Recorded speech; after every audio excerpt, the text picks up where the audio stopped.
മാനന്തവാടിയിൽ കഴിഞ്ഞ ദിവസമാണ് കടുവയുടെ ആക്രമണത്തിൽ ആദിവാസി സ്ത്രീക്ക് ജീവൻ നഷ്ടപ്പെട്ടത്. സംസ്കാരം ഇന്ന് നടക്കും. മരിച്ച രാധയുടെ പഞ്ചാരക്കൊല്ലി സ്വദേശി രാധ ഇന്നലെയാണ് കടുവയുടെ ആക്രമണത്തിൽ കൊല്ലപ്പെട്ടത്.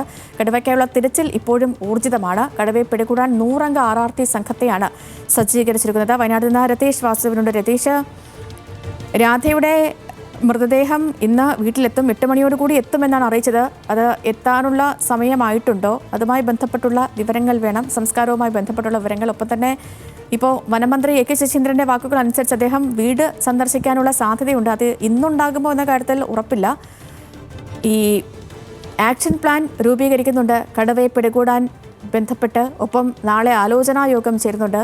അപ്പോൾ ഇതുമായി ബന്ധപ്പെട്ടുള്ള വിശദാംശങ്ങൾ കൂടി.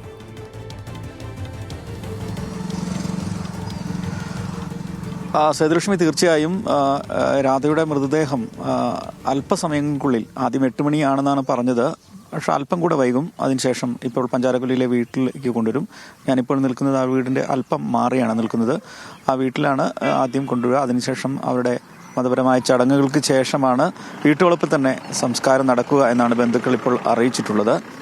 മറ്റൊന്ന്, വനപാലകരുടെ തിരച്ചിലാണ്. അവർ 8 മണിയോടുകൂടി തന്നെ മുഴുവൻ RRT സംഘവും ഈ പഞ്ചാരക്കൊല്ലി ഗസ്റ്റ് ഹൗസിൻ്റെ അവിടെ ക്യാമ്പ് ചെയ്യുകയും അവിടെ നിന്ന് വിവിധ സംഘങ്ങളായി പരിശോധന ആരംഭിക്കുകയും ചെയ്തിട്ടുണ്ട്. ഡ്രോണും അതുപോലെ തന്നെ മറ്റു ആധുനിക സംവിധാനങ്ങൾ ഉപയോഗിച്ച് തന്നെയാണ് കടുവയെ തെരച്ചിൽ ആരംഭിച്ചിട്ടുള്ളത്.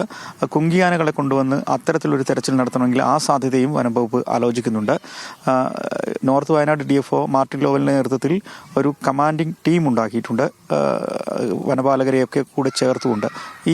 ഈ ഇദ്ദേഹത്തിൻ്റെ നേതൃത്വത്തിലാണ് ഈ സംഘങ്ങളെ വേർതിരിച്ച് മുഴുവൻ ഭാഗത്തേക്കും വിന്യസിക്കുന്നത്. ഉത്തരമേഖല CCF ദീപ ഇവിടെ ക്യാമ്പ് ചെയ്തുകൊണ്ട് ഇതിന് നേതൃത്വം നൽകുന്നുണ്ട്. South Wayanad DFO Ajith K രാമനുണ്ട്. അതേപോലെ തന്നെ മുഴുവൻ വനപാലകരും, ഉന്നത വനപാലകരും ഈ പ്രദേശത്ത് ക്യാമ്പ് ചെയ്തുകൊണ്ടാണ് ഈ തെരച്ചിൽ പ്രവർത്തനങ്ങൾക്ക് നേതൃത്വം നൽകുന്നത്. പോലീസിൻ്റെ സാന്നിധ്യമുണ്ട്. എന്തായാലും കടുവയുടെ സാന്നിധ്യം തിരിച്ചറിഞ്ഞ പ്രദേശത്ത് തന്നെയാണ് ഇത്തരത്തിൽ ഇപ്പോൾ പരിശോധന നടക്കുന്നത്. കടുവയെ മയക്കുവെടി വെച്ച് പിടികൂടുക, കൂട്ടിൽ കെണിവെച്ച് പിടികൂടുക, അല്ലെങ്കിൽ വെടിവെച്ച് കൊല്ലുക, ഇങ്ങനെ 3 തരത്തിലുള്ള കാര്യങ്ങളാണ് വനംവകുപ്പ് നിർദ്ദേശിക്കുന്നത്. വനംവകുപ്പ് പക്ഷേ SOP-യിൽ പറയുന്നത് ഈ അപകടകാരിയായ കടുവ എന്ന് തിരിച്ചറിയണം. അതിനാണ് ക്യാമറ ട്രാപ്പുകൾ വെച്ചിട്ടുള്ളത്.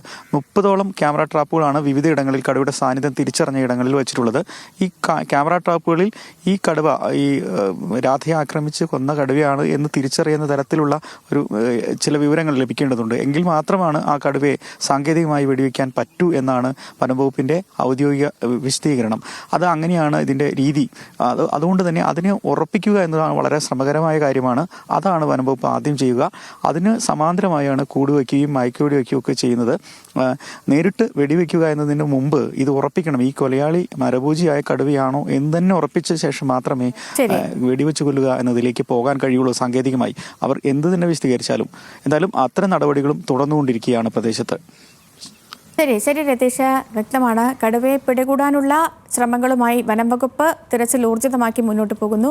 ഒപ്പം കഴിഞ്ഞ ദിവസം കടുവയുടെ ആക്രമണത്തിൽ ജീവൻ നഷ്ടപ്പെട്ട രാധയുടെ മൃതദേഹം അല്പസമയത്തിനകം തന്നെ വീട്ടിലേക്ക് കൊണ്ടുവരും. വിവരങ്ങൾ നൽകുകയാണ് രതീഷ് വാസുദേവൻ.